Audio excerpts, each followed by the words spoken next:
ನಮಸ್ಕಾರ ಸ್ನೇಹಿತರೆ. ಯುದ್ಧ 3ನೇ ವಾರಕ್ಕೆ ಕಾಲಿಟ್ಟಿದ್ದು ವ್ಯಾಪಾರಿ ಹಡಗುಗಳಿಗೆ ಕಡಲಲ್ಲಿ ಮತ್ತೊಂದು ಆತಂಕ ಎದುರಾಗಿದೆ. ಇರಾನ್ ಬೆಂಬಲಿತ ಯೆಮೆನ್ನ ಹೌತಿಗಳು ಕೆಂಪು ಸಮುದ್ರದಲ್ಲಿ ಹಾವಳಿ ಇಡೋ ಹಿಂಟ್ ಕೊಟ್ಟಿವೆ. ಹೀಗಾಗಿ ಹಾರ್ಮುಜ್ ಜಲಸಂಧಿ ಜೊತೆಗೆ ಮತ್ತೊಂದು ಪ್ರಮುಖ ಜಲಸಂಧಿಯು ಮುಚ್ಚೋಗೋ ಟೆನ್ಷನ್ ಶುರುವಾಗಿದೆ. ಅತ್ತ ಇರಾನ್ ಕಡೆಯಿಂದ ಇಂಟ್ರೆಸ್ಟಿಂಗ್ ಹೇಳಿಕೆ ಬಂದಿದೆ. ಮಿಡ್ಲ್ ಈಸ್ಟ್ ಸಂಘರ್ಷಕ್ಕೆ ವಿರಾಮ ಹಾಕೋ ಕುರಿತು ಇರಾನ್ ವಿದೇಶಾಂಗ ಸಚಿವರು ದೊಡ್ಡ ಹೇಳಿಕೆಯೊಂದನ್ನು ಕೊಟ್ಟಿದ್ದಾರೆ. ಆದ್ರೆ ಈ ನಡುವೆ ಇನ್ನ ಇಸ್ರೇಲ್ ಅಮೆರಿಕ ದಾಳಿಗೆ ಪುಡಿ ಆಗ್ತಿರೋ ಇರಾನ್ನಲ್ಲಿ ವಿಚಿತ್ರ ಕಪ್ಪು ಮಳೆ ಸುರಿತಿದೆ. ಎಲ್ಲ ಅಪ್ಡೇಟ್ಗಳನ್ನ ನೋಡೋಣ. ಮೊದಲಿಗೆ ಇರಾನ್ ನೀಡಿರೋ ಮಹತ್ವದ ಹೇಳಿಕೆ ಕೇಳೋಣ. ಮಿಡ್ಲ್ ಈಸ್ಟ್ ಸಂಘರ್ಷ ಈಗ ಜಗತ್ತಿನ ಆರ್ಥಿಕತೆಗೆ ಮತ್ತೊಂದು ದೊಡ್ಡ ಪೆಟ್ಟು ಕೊಡೋ ತರ ಕಾಣಿಸ್ತಿದೆ. ಈಗಾಗಲೇ ಇರಾನ್ ಹಾರ್ಮುಜ್ ಜಲಸಂಧಿಯನ್ನ ಭಾಗಶಃ ಬಂದ್ ಮಾಡಿದ ಬೆನ್ನಲ್ಲೇ ಅತ್ತ ಯೆಮೆನ್ನ ಹೌತಿಗಳು ಬಿಗ್ ವಾರ್ನಿಂಗ್ ಕೊಟ್ಟು ಜಾಗತಿಕವಾಗಿ ಭಾರಿ ಆತಂಕ ಹುಟ್ಟುಹಾಕಿದ್ದಾರೆ. ನಮ್ಮ ಬೆರಳುಗಳು ಬಂದೂಕಿನ ಟ್ರಿಗರ್ ಮೇಲೇನೇ ಇವೆ. ಸಂಘರ್ಷಕ್ಕಿಳಿಯೋ ಸಿಚುವೇಶನ್ ಬಂದ್ರೆ ಯಾವುದೇ ಕ್ಷಣದಲ್ಲಾದ್ರೂ ಪ್ರತಿ ದಾಳಿ ನಡೆಸೋಕೆ ನಾವು ಪಕ್ಕಾ ರೆಡಿ ಇದ್ದೀವಿ ಅಂತ ಹೌತಿಗಳು ಹೇಳಿದ್ದಾರೆ. ಹೀಗಾಗಿ ಹೌತಿಗಳು ಏನಾದ್ರೂ ಇರಾನ್ ಜೊತೆ ಸೇರಿ ಪೂರ್ಣ ಪ್ರಮಾಣದ ಯುದ್ಧಕ್ಕೆ ಇಳಿದ್ರೆ ಈ ಬಾಬ್ ಎಲ್ ಮಂಡೇಬ್ ಜಲಸಂಧಿ ಕಂಪ್ಲೀಟ್ ಬಂದ್ ಆಗೋ ಅಪಾಯವಿದೆ ಅನ್ನೋ ರಿಪೋರ್ಟ್ಸ್ ಬರ್ತಿದೆ. ಈಗಾಗಲೇ ಜಗತ್ತಿನ 20% ತೈಲ ಪೂರೈಕೆಯಾಗೋ ಹಾರ್ಮುಜ್ ಜಲಸಂಧಿಯನ್ನ ಇರಾನ್ ಭಾಗಶಃ ಬ್ಲಾಕ್ ಮಾಡಿದ್ದಕ್ಕೆ ತೈಲ ಬೆಲೆ ಪ್ರತಿ ಬ್ಯಾರೆಲ್ಗೆ $103 ಗಡಿ ದಾಟಿ ಹೋಗಿದೆ. ಇದರ ಬೆನ್ನಲ್ಲೇ ಈಗ ಏಷ್ಯಾ ಮತ್ತು ಯುರೋಪ್ ನಡುವಿನ ಅತಿ ದೊಡ್ಡ ವ್ಯಾಪಾರ ಮಾರ್ಗವಾಗಿರೋ ಈ ಬಾಬ್ ಎಲ್ ಮಂಡೇಬ್ ಜಲಸಂಧಿಯನ್ನು ಹೌತಿಗಳು ಬಂದ್ ಮಾಡ್ತೀನಿ ಅಂತಿದ್ದಾರೆ. ಈ ಜಲಸಂಧಿ ಕೆಂಪು ಸಮುದ್ರ ಮತ್ತು ಏಡೆನ್ ಕೊಲ್ಲಿ ನಡುವೆ ಬರುತ್ತೆ. ಇದರ ಒಂದ್ ಕಡೆ ಯೆಮೆನ್ ದೇಶ ಇದ್ರೆ ಮತ್ತೊಂದ್ ಕಡೆ ಆಫ್ರಿಕಾದ ಜಿಬೂಟಿ ಮತ್ತು ಎರಿಟ್ರಿಯಾ ದೇಶಗಳಿವೆ. ಒಂದ್ ವೇಳೆ ಇದು ಏನಾದ್ರೂ ಕ್ಲೋಸ್ ಆದ್ರೆ ಇಡೀ ಗ್ಲೋಬಲ್ ಟ್ರೇಡ್ ಕಂಪ್ಲೀಟ್ ಬುಡ ಮೇಲಾಗ್ಲಿದೆ. ಯಾಕಂದ್ರೆ ಈ ಬಾಬ್ ಎಲ್ ಮಂಡೇಬ್ ಜಲಸಂಧಿ ಮೂಲಕ ಜಗತ್ತಿನ ಒಟ್ಟು ಬಳಕೆಯ 10% ನಷ್ಟು ಕಚ್ಚಾ ತೈಲ ಹೋಗ್ತಿತ್ತು. ಆದ್ರೆ ಇತ್ತೀಚೆಗೆ ಈ ಮಾರ್ಗದಲ್ಲಿ ಹೌತಿ ಬಂಡುಕೋರರ ಕಾಟ ಹೆಚ್ಚಾಗ್ತಿದ್ದಂತೆ ತೈಲ ಪೂರೈಕೆ ಪ್ರಮಾಣ ಕೇವಲ 4%ಗೆ ಇಳಿದಿತ್ತು. ಈಗ ಇರಾನ್ ಮೇಲೆ ಮತ್ತೆ ಅಮೆರಿಕ ಇಸ್ರೇಲ್ ದಾಳಿ ಮಾಡೋದನ್ನ ಕಂಟಿನ್ಯೂ ಮಾಡಿದ್ರೆ ಆ 4% ತೈಲ ಪೂರೈಕೆನ ನಿಲ್ಲಿಸ್ತೀವಿ ಅಂತ ಹೌತಿಗಳು ಬೆದರಿಕೆ ಹಾಕ್ತಿದ್ದಾರೆ. ಹೀಗಾಗಿ ಇದನ್ನೇನಾದ್ರೂ ನಿಲ್ಲಿಸಿದ್ರೆ ಜಗತ್ತಿಗೆ ಪೂರೈಕೆಯಾಗೋ 25-30% ತೈಲ ಸಾಗಣೆ ಬಂದ್ ಆಗುತ್ತೆ. ಜಾಗತಿಕ ಆರ್ಥಿಕತೆ ಮೇಲೆ ದೊಡ್ಡ ಪರಿಣಾಮ ಬೀರಬಹುದು. ಕ್ರೂಡ್ ಕಚ್ಚಾ ತೈಲದ ಬೆಲೆ ಪ್ರತಿ ಬ್ಯಾರೆಲ್ಗೆ $103 ಗಡಿ ದಾಟಿ ದೊಡ್ಡ ಮಟ್ಟದಲ್ಲಿ ಏರಿಕೆ ಕಾಣಬಹುದು ಅನ್ನೋ ಭಯ ಶುರುವಾಗಿದೆ. ಇನ್ನು ಅಮೆರಿಕ ಮತ್ತು ಇಸ್ರೇಲ್ ನಡೆಸ್ತಿರೋ ಭೀಕರ ದಾಳಿಗೆ ಇರಾನ್ ಈಗ ಒಂದು ಹೆಜ್ಜೆ ಹಿಂದೆ ಸರಿದ ಹಾಗೆ ಕಾಣಿಸ್ತಿದೆ. ಇರಾನ್ನ ವಿದೇಶಾಂಗ ಸಚಿವ ಅಬ್ಬಾಸ್ ಅರಾಕ್ಚಿ ದೊಡ್ಡ ಸ್ಟೇಟ್ಮೆಂಟ್ ಕೊಟ್ಟಿದ್ದಾರೆ. ಈ ಯುದ್ಧವನ್ನ ಪೂರ್ತಿಯಾಗಿ ನಿಲ್ಸೋಕೆ ಯಾರು ಯಾವುದೇ ಪ್ಲಾನ್ ಅಥವಾ ಐಡಿಯಾ ಕೊಟ್ರೂ ನಾವು ಅದನ್ನ ಸ್ವಾಗತಿಸ್ತೇವೆ ಅಂತ ಹೇಳಿದ್ದಾರೆ. ಜೊತೆಗೆ ಯುದ್ಧಕ್ಕೆ ಒಂದು ಪೂರ್ಣ ವಿರಾಮ ಬೀಳ್ಬೇಕು ಅನ್ನೋದು ಇರಾನ್ ಆಸೆ.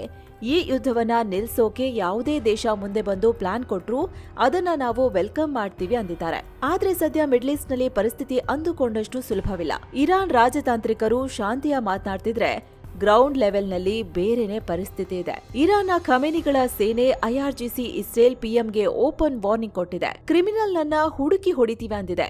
ಒಮ್ಮೆ ಗಲ್ಫ್ ಮೇಲೆ ದಾಳಿ ಮಾಡಲ್ಲ ಅಂದ್ರೆ ಮರುಕ್ಷಣನೇ ಗಲ್ಫ್ ದೇಶಗಳ ಮೇಲೆ ಮುಗಿ ಬೀಳ್ತಿವೆ. ಸೊ ಇರಾನ್ನಲ್ಲಿ ದ್ವಂದ್ವ ನಿಲುವು ಇದೆ. ಇತ್ತ ಅಮೆರಿಕವಂತೂ ಇರಾನ್ ಸಂಪೂರ್ಣವಾಗಿ ಶರಣಾಗೋವರೆಗೂ ಬಿಡಲ್ಲ ಅಂತ ಪಟ್ಟು ಹಿಡಿದು ಕೂತಿದೆ. ಅತ್ತ ಇಸ್ರೇಲ್ ಇರಾನ್ನ ನೂತನ ಸುಪ್ರೀಂ ಲೀಡರ್ ಮೊಜ್ತಬಾ ಖಮೇನಿಯನ್ನ ಮುಗಿಸ್ತೀವಿ ಅಂತ ಶಪಥ ಮಾಡಿದೆ. ಹೀಗಾಗಿ ಮುಂದೇನಾಗುತ್ತೋ ನೋಡ್ಬೇಕು. ಇತ್ತ ಅಬ್ಬಾಸ್ ಅರಾಕ್ಚಿ ನಡೀತಿರೋ ಯುದ್ಧದ ಬಗ್ಗೆನೂ ಮಾತನಾಡಿದ್ದಾರೆ. ಇರಾನ್ ಇದುವರೆಗೂ ಯಾವುದೇ ನಾಗರಿಕ ಪ್ರದೇಶ ಅಥವಾ ಜನರ ಮನೆಗಳ ಮೇಲೆ ದಾಳಿ ಮಾಡಿಲ್ಲ. ಬೇಕಿದ್ರೆ ಇದರ ಬಗ್ಗೆ ತನಿಖೆ ನಡೆಸೋಣ. ಅಕ್ಕಪಕ್ಕದ ದೇಶಗಳ ಜೊತೆ ಸೇರಿ ಒಂದು ತನಿಖಾ ಸಮಿತಿ ರಚಿಸೋಕೆ ಇರಾನ್ ರೆಡಿಯಾಗಿದೆ. ಈ ಸಮಿತಿಯ ಮೂಲಕ ನಿಜವಾಗಿಯೂ ಜನರ ಮೇಲೆ ದಾಳಿ ಮಾಡಿದ್ದು ಯಾರು, ಯಾವ ದಾಳಿಗೆ ಯಾರು ಜವಾಬ್ದಾರರು ಅಂತ ಗೊತ್ತಾಗುತ್ತೆ ಅಂದಿದ್ದಾರೆ. ಈ ನಡುವೆ ಅಮೆರಿಕ ಮತ್ತು ಇಸ್ರೇಲ್ ಸೇರಿ ಇರಾನ್ನಲ್ಲಿ ಮಾಡ್ತಿರೋ ರಣಭೀಕರ ದಾಳಿ ಈಗ ಭಾರಿ ಅಡ್ಡ ಪರಿಣಾಮ ಬೀರ್ತಿದೆ. ಇರಾನ್ನ ತೈಲಾಗಾರಗಳ ಮೇಲೆ ದಾಳಿ ಮಾಡಿದ್ಮೇಲೆ ವಿಷಕಾರಿ ಹೊಗೆ ಗಾಳಿಲಿ ಸೇರಿತ್ತು. ಈಗ ಅದು ಮೋಡದಲ್ಲಿ ಸೇರಿ ವಿಷಕಾರಿ ಮಳೆ ಆಗೋಕೆ ಶುರುವಾಗಿದೆ. ಕಪ್ಪು ಮಳೆ ಬೀಳ್ತಿದೆ. ಇದನ್ನ ನೋಡಿ ಇರಾನ್ ರಾಜಧಾನಿ ತೆಹರಾನ್ನ ಜನರು ಕಂಗಾಲಾಗಿದ್ದಾರೆ. ಈ ಕಪ್ಪು ಮಳೆಯಲ್ಲಿ ನೆರೆದವರಿಗೆ ಕಣ್ಣು ಉರಿ ಮತ್ತು ಉಸಿರಾಟದ ತೊಂದರೆ ಕಾಣಿಸಿಕೊಳ್ತಿದೆ. ಇದ್ರ ಬಗ್ಗೆ ಹೆಲ್ತ್ ಎಕ್ಸ್ಪರ್ಟ್ಗಳು ತೀವ್ರ ಆತಂಕ ಹೊರಹಾಕಿದ್ದಾರೆ.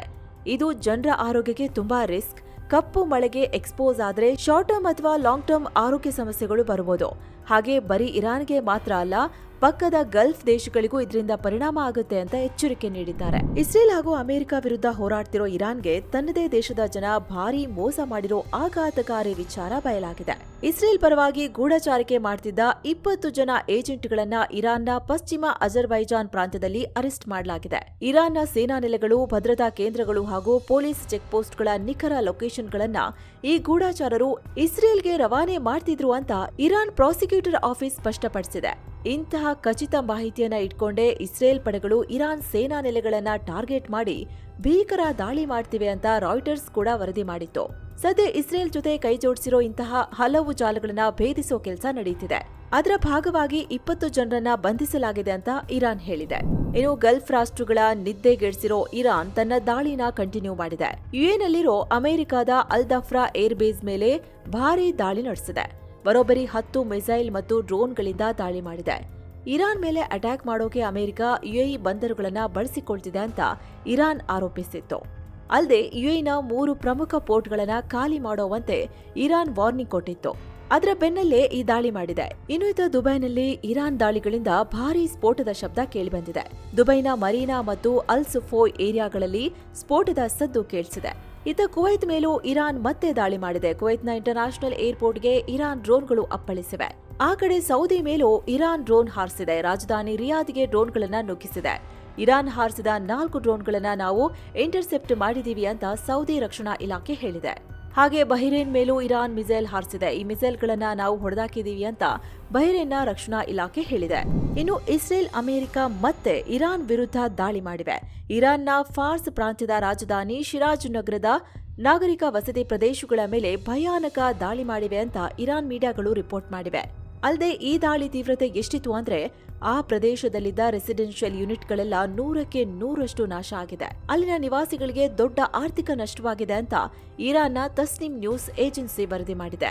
ಇನ್ನು ಇರಾನ್ನ ಪಶ್ಚಿಮ ಭಾಗದಲ್ಲಿರೋ ಉಗ್ರರ ನೆಲೆಗಳನ್ನೇ ಟಾರ್ಗೆಟ್ ಮಾಡಿ ಭಾರೀ ಏರ್ ಸ್ಟ್ರೈಕ್ ಮಾಡಿದೀವಿ ಅಂತ ಇಸ್ರೇಲ್ ಘೋಷಿಸಿದೆ. ಆದ್ರೆ ಈ ದಾಳಿಯಲ್ಲಾದ ಸಾವು ನೋವಿನ ಬಗ್ಗೆ ಇದುವರೆಗೂ ಯಾವುದೇ ಮಾಹಿತಿ ನೀಡಿಲ್ಲ. ಇನ್ನು ಈ ಸಂಘರ್ಷದಲ್ಲಿ ಇದುವರೆಗೆ ಇಸ್ರೇಲ್ ದಾಳಿಗೆ ಇರಾನ್ನಲ್ಲಿ 202 ಮಕ್ಕಳು ಮತ್ತು 223 ಮಹಿಳೆಯರು ಮೃತಪಟ್ಟಿದ್ದಾರೆ ಅಂತ ಇರಾನ್ ಆರೋಗ್ಯ ಸಚಿವಾಲಯವೇ ಸ್ಪಷ್ಟಪಡಿಸಿದೆ. ಮತ್ತೊಂದು ಕಡೆ ಅಮೆರಿಕ, ಇಸ್ರೇಲ್ ಸೇರಿ ಇರಾನ್ನ ಆಸ್ಪತ್ರೆಗಳನ್ನ ಬಿಡ್ತಿಲ್ಲ.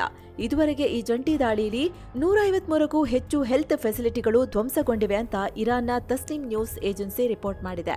ಈ ಭೀಕರ ದಾಳಿಯಲ್ಲಿ ಪಶ್ಚಿಮ ಇರಾನ್ನಲ್ಲಿರುವ ಕರ್ಮಾನ್ ಶಾ ವಿಶ್ವವಿದ್ಯಾಲಯದ 42 ಯೂನಿಟ್ಗಳು ಹಾಗೂ ಇಸ್ಫಹಾನ್ನ 19 ಯೂನಿಟ್ಗಳು ಡ್ಯಾಮೇಜ್ ಆಗಿವೆ ಅಂತ ವರದಿಯಾಗಿದೆ. ಇನ್ನು ಸ್ನೇಹಿತರೆ, ಜಗತ್ತಿಗೆ ಹೋಲಿಸಿದ್ರೆ ಭಾರತ ತುಂಬಾನೇ ಸೇಫ್ ಇದೆ. ಇದೇ ಏಪ್ರಿಲ್ 11ಕ್ಕೆ ವೈಷ್ಣೋದೇವಿ ಅಮೃತ್ಸರ್ ಕಾಶ್ಮೀರಕ್ಕೆ 7 ಸ್ಯಾಂಡ್ಸ್ ಟೂರಿಸಂ ಕಂಪನಿ ಹೊಸ ಟ್ರಿಪ್ ಆಯೋಜಿಸಿದೆ. ಬೆಸ್ಟ್ ಆಫರ್ ಪ್ರೈಸ್ ಕೇವಲ 64,500 ರೂಪಾಯಿ. 7 ನೈಟ್ 8 ಡೇಸ್ ಟ್ರಿಪ್ ಪ್ರವಾಸ. ಇದೊಂದು ಆಲ್ ಇನ್ಕ್ಲೂಸಿವ್ ಪ್ಯಾಕೇಜ್. ಆಸಕ್ತರು ಈ ಕೆಳಗಿನ ಕಾಂಟ್ಯಾಕ್ಟ್ ನಂಬರ್ಗೆ ಕಾಲ್ ಮಾಡಿ ನಿಮ್ಮ ಸೀಟ್ ಅನ್ನ ಬುಕ್ ಮಾಡಿ. ಅತ್ತ ಇಸ್ರೇಲ್ ಪಡೆಗಳು ಲೆಬನಾನ್ ರಾಜಧಾನಿ ಬೈರುತ್ ಮೇಲೆ ಮತ್ತೆ ಭೀಕರ ದಾಳಿ ನಡೆಸಿ ಹೆಜ್ಬುಲ್ಲಾಗೆ ಭಾರೀ ಪೆಟ್ಟು ಕೊಟ್ಟಿವೆ. ಶನಿವಾರ ನಡೆದ ಈ ದಾಳಿಯಲ್ಲಿ ಹೆಜ್ಬುಲ್ಲಾದ ವಿಶೇಷ ಪಡೆಯಾಗಿರೋ ರಾಜ್ವಾನ್ ಫೋರ್ಸ್ನ ಕಮಾಂಡ್ ಸೆಂಟರ್ಗಳನ್ನೇ ಟಾರ್ಗೆಟ್ ಮಾಡಿ ಧ್ವಂಸ ಮಾಡಿದೀವಿ ಅಂತ ಇಸ್ರೇಲ್ ಸೇನೆ ಹೇಳ್ಕೊಂಡಿದೆ. ಅಷ್ಟೇ ಅಲ್ಲ, ದಕ್ಷಿಣ ಲೆಬನಾನ್ನ ಅಲ್ ಖತ್ರಾನಿ ಏರಿಯಾದಲ್ಲಿದ್ದ ಹೆಜ್ಬುಲ್ಲಾದ ಹಲವು ರಾಕೆಟ್ ಲಾಂಚ್ ಸೈಟ್ಗಳ ಮೇಲೂ ಸ್ಫೋಟಕ ಸುರಿಸಿ ಪುಡಿ ಮಾಡಿದೀವಿ ಅಂತ ಹೇಳಿದೆ. ಇನ್ನು ಇದಕ್ಕೆ ಪ್ರತಿಯಾಗಿ ಲೆಬನಾನ್ನಿಂದ ಹೆಜ್ಬುಲ್ಲಾ ಪಡೆಗಳು ಕೂಡ ಇಸ್ರೇಲ್ ಮೇಲೆ ರಾಕೆಟ್ಗಳ ಸುರಿಮಳೆಗೈದಿವೆ. ಇಸ್ರೇಲ್ನ ಅಕ್ರೆ ಹಾಗೂ ಅದರ ಸುತ್ತಮುತ್ತಲಿನ ಪಟ್ಟಣಗಳನ್ನೇ ಟಾರ್ಗೆಟ್ ಮಾಡಿ ಭೀಕರ ದಾಳಿ ನಡೆಸಿವೆ. ಹೀಗಾಗಿ ಆ ಇಡೀ ಏರಿಯಾದಲ್ಲಿ ಏರ್ ರೈಡ್ ಸೈರನ್ಗಳು ಮೊಳಗಿವೆ. ಇದಕ್ಕೂ ಸ್ವಲ್ಪ ಹೊತ್ತಿನ ಮುಂಚೆಯಷ್ಟೇ ಇಸ್ರೇಲ್ನ ಪ್ರಮುಖ ನಗರ ಹೈಫಾ ಮೇಲೂ 10 ರಾಕೆಟ್ಗಳನ್ನ ಉಡಾಯಿಸಿ ಹೆಜ್ಬುಲ್ಲಾ ಭಾರೀ ಆತಂಕ ಸೃಷ್ಟಿಸಿತ್ತು. ಆದ್ರೆ ಯಾವುದೇ ಸಾವು ನೋವಾಗಿರೋ ಬಗ್ಗೆ ಇನ್ನಷ್ಟೇ ಸ್ಪಷ್ಟನೆ ಸಿಗಬೇಕಿದೆ. ಅದರ ಬೆನ್ನಲ್ಲೇ ಈ ದಾಳಿ ಮಾಡಿದೆ. ಇತ್ತ ಇರಾನ್ ಇಸ್ರೇಲ್ ಯುದ್ಧದ ಕಾವು ಹೆಚ್ಚಾಗ್ತಿದ್ದಂತೆ ಇಸ್ರೇಲ್ನಲ್ಲೂ ದೊಡ್ಡ ಮಟ್ಟದ ಹಾನಿಯಾಗ್ತಿದೆ. ಕಳೆದ 24 ಗಂಟೆಗಳಲ್ಲೇ ಇರಾನ್ ಮತ್ತು ಲೆಬನಾನ್ ಕಡೆಯಿಂದ ಆಗ್ತಿರೋ ದಾಳಿಗಳಿಂದಾಗಿ 108 ಜನ ಗಾಯಗೊಂಡು ಆಸ್ಪತ್ರೆ ಸೇರಿದ್ದಾರೆ ಅಂತ ಇಸ್ರೇಲ್ ಆರೋಗ್ಯ ಸಚಿವಾಲಯ ಹೇಳಿದೆ. ಆದ್ರೆ ಇವರೆಲ್ಲ ನೇರವಾಗಿ ಮಿಸೈಲ್ ದಾಳಿಯಿಂದಲೇ ಗಾಯಗೊಂಡಿದ್ದಾರಾ ಅಥವಾ ಪ್ರಾಣ ಉಳಿಸಿಕೊಳ್ಳೋಕೆ ಬಂಕರ್ಗಳಿಗೆ ಓಡೋವಾಗ ಬಿದ್ದು ಪೆಟ್ಟಾಗಿದ್ಯಾ ಅನ್ನೋದನ್ನ ಸಚಿವಾಲಯ ಸ್ಪಷ್ಟಪಡಿಸಿಲ್ಲ. ಕಳೆದ ಫೆಬ್ರವರಿ 28ರಂದು ಇರಾನ್ ಜೊತೆ ಸಂಘರ್ಷ ಶುರುವಾದಾಗಿನಿಂದ ಈವರೆಗೆ ಒಟ್ಟು 3,195 ಜನ ಆಸ್ಪತ್ರೆಗೆ ದಾಖಲಾಗಿದ್ದಾರೆ. ಅದರಲ್ಲಿ ಸದ್ಯ 81 ಜನರಿನ್ನು ಟ್ರೀಟ್ಮೆಂಟ್ ಪಡೆಯುತ್ತಿದ್ದಾರೆ ಅಂತ ಇಸ್ರೇಲ್ ಸರ್ಕಾರ ಮಾಹಿತಿ ನೀಡಿದೆ. ಇನ್ನು ಸೌದಿ ಅರೇಬಿಯಾದಲ್ಲಿ ಇರಾನ್ ದಾಳಿ ತೀವ್ರಗೊಂಡ ಬೆನ್ನಲ್ಲೇ ಅಮೆರಿಕ ಅಲರ್ಟ್ ಆಗಿದೆ. ಪರಿಸ್ಥಿತಿ ಕೈಮೀರೋ ಮುನ್ನ ತಕ್ಷಣ ಸೌದಿ ಅರೇಬಿಯಾದಿಂದ ಹೊರಡಿ ಅಂತ ಸೌದಿಯಲ್ಲಿರೋ ಅಮೆರಿಕ ರಾಯಭಾರ ಕಚೇರಿಗೆ ತುರ್ತಾಗಿ ಅಲರ್ಟ್ ನೀಡಿದೆ. ಸದ್ಯಕ್ಕೆ ಕಮರ್ಷಿಯಲ್ ಫ್ಲೈಟ್ಗಳು ಲಭ್ಯ ಇವೆ. ಆ ಅವಕಾಶ ಬಳಸಿಕೊಂಡು ಈಗಲೇ ದೇಶ ಬಿಡೋದು ಸೇಫ್ ಅಂತ ಅಮೆರಿಕ ಎಂಬಸಿ ಅಲರ್ಟ್ ಮಾಡಿದೆ. ಅಲ್ಲದೆ ಮಧ್ಯಪ್ರಾಚ್ಯದಲ್ಲಿ ಯುದ್ಧದ ಪರಿಸ್ಥಿತಿ ಕ್ಷಣ ಕ್ಷಣಕ್ಕೂ ಬದಲಾಗ್ತಿದೆ. ಇದನ್ನೆಲ್ಲ ನಾವು ಮಾನಿಟರ್ ಮಾಡ್ತಿದ್ದೀವಿ. ಅಮೆರಿಕದ ಪ್ರಜೆಗಳ ರಕ್ಷಣೆ ನಮಗೆ ಮುಖ್ಯ ಅಂತ ತಿಳಿಸಿದೆ. ಸ್ವಿಟ್ಜರ್ಲೆಂಡ್ ಅಮೆರಿಕಾಗೆ ದೊಡ್ಡ ಶಾಕ್ ಕೊಟ್ಟಿದೆ. ಇರಾನ್ ವಿರುದ್ಧ ನಡೀತಿರೋ ಯುದ್ಧದ ಭಾಗವಾಗಿ ನಿಮ್ಮ ವಾಯುಪ್ರದೇಶದಲ್ಲಿ ವಿಮಾನ ಹಾರಿಸೋಕೆ ಅನುಮತಿ ಕೊಡಿ ಅಂತ ಅಮೆರಿಕ ಕೇಳಿತ್ತು. ಇದನ್ನ ಸ್ವಿಟ್ಜರ್ಲೆಂಡ್ ರಿಜೆಕ್ಟ್ ಮಾಡಿದೆ. ಮಿಲಿಟರಿ ಕೆಲಸಕ್ಕಾಗಿ ತನ್ನ ಆಕಾಶವನ್ನ ಬಳಸೋಕೆ ಬಿಡಲ್ಲ ಅಂತ ಹೇಳಿದೆ. ಮಾರ್ಚ್ 15ರಂದು ಅಮೆರಿಕ ತನ್ನ ಕೆಲ ಬೇಹುಗಾರಿಕಾ ವಿಮಾನಗಳ ಹಾರಾಟಕ್ಕೆ ಪರ್ಮಿಷನ್ ಕೇಳಿತ್ತು. ಆದರೆ ಅಂತಾರಾಷ್ಟ್ರೀಯ ಕಾನೂನಿನ ಪ್ರಕಾರ ಯುದ್ಧ ಮಾಡೋ ದೇಶಗಳಿಗೆ ಸೈನಿಕ ಉದ್ದೇಶಗಳಿಗಾಗಿ ನಮ್ಮ ಜಾಗ ಕೊಡೋಕೆ ಬರಲ್ಲ ಅಂತ ಸ್ವಿಟ್ಜರ್ಲೆಂಡ್ ಸರ್ಕಾರ ಹೇಳಿದೆ. ಆದರೆ ಒಂದು ವೇಳೆ ಮೆಡಿಕಲ್ ಎಮರ್ಜೆನ್ಸಿ ಅಥವಾ ಗಾಯಗೊಂಡವರನ್ನ ಕರೆದೊಯ್ಯೋ ವಿಮಾನಗಳಿದ್ರೆ ಮಾತ್ರ ಅದಕ್ಕೆ ಪರ್ಮಿಷನ್ ಕೊಡೋದಾಗಿ ತಿಳಿಸಿದೆ. ಅಂದಹಾಗೆ 1815ರಿಂದಲೂ ಸ್ವಿಟ್ಜರ್ಲೆಂಡ್ ಜಗತ್ತಿನಲ್ಲಿ ಒಂದು ತಟಸ್ಥ ದೇಶವಾಗಿ ಗುರುತಿಸಿಕೊಂಡಿದೆ. ಅಂದ್ರೆ ಯಾವುದೇ ದೇಶಗಳ ನಡುವೆ ಯುದ್ಧ ನಡೆದ್ರೂ ಅದು ಯಾರ ಪರವಾಗಿಯೂ ನಿಲ್ಲಲ್ಲ. ಇಂದಿಗೂ ಅದನ್ನೇ ಫಾಲೋ ಮಾಡ್ತಾ ಬಂದಿದೆ. ಇನ್ನೊಂದು ಕಡೆ ಇರಾನ್ ಮುಚ್ಚಿರೋ ಹಾರ್ಮುಜ್ ಜಲಸಂಧಿಯನ್ನ ಸೇಫ್ ಆಗಿ ಓಪನ್ ಮಾಡೋಕೆ ದಕ್ಷಿಣ ಕೊರಿಯಾ, ಫ್ರಾನ್ಸ್ ಸೇರಿದಂತೆ ಹಲವು ರಾಷ್ಟ್ರಗಳು ಯುದ್ಧ ನೌಕೆ ಕಳಿಸಲಿವೆ ಅಂತ ಟ್ರಂಪ್ ಹೇಳಿದ್ರು. ಇದಕ್ಕೀಗ ದಕ್ಷಿಣ ಕೊರಿಯಾ ಸರ್ಕಾರ ರಿಯಾಕ್ಟ್ ಮಾಡಿದೆ. ನಾವು ಟ್ರಂಪ್ರ ಹೇಳಿಕೆಯನ್ನ ಕ್ಲೋಸ್ ಆಗಿ ಮಾನಿಟರ್ ಮಾಡ್ತಾ ಇದ್ದೀವಿ. ಈ ವಿಚಾರವಾಗಿ ಅಮೆರಿಕ ಜೊತೆ ಸಮಾಲೋಚನೆ ನಡೆಸಿ ಮುಂದಿನ ನಿರ್ಧಾರ ತಗೊಳ್ತೀವಿ ಅಂದಿದೆ.